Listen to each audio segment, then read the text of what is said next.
How to log in to GoCard California account.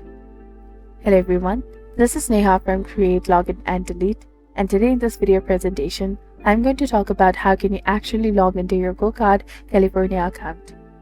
First of all, you have to visit the GoCard California website, the official website on your computer or the mobile device. Locate the login section, the first section on the website that allows you to log in.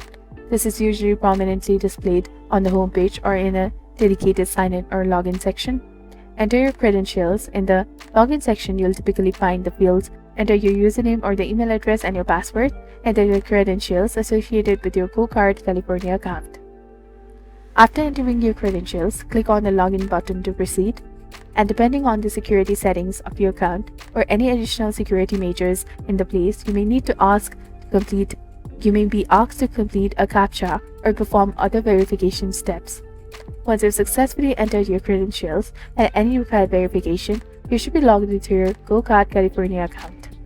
You may then be directed to your account dashboard or the page where you can manage your account, view transaction history, or perform any other actions. If you encounter any issues while trying to log in, such as forgetting your password or experiencing technical difficulties, there are usually options available to help you recover your account or troubleshoot the problem. Look for the links or the prompts related to your password recovery or contact the GoCard California customer support for the assistance. If you found this video to be useful, do not forget to like, comment, share, and subscribe to our channel for more amazing content. Thank you. See you in the next video.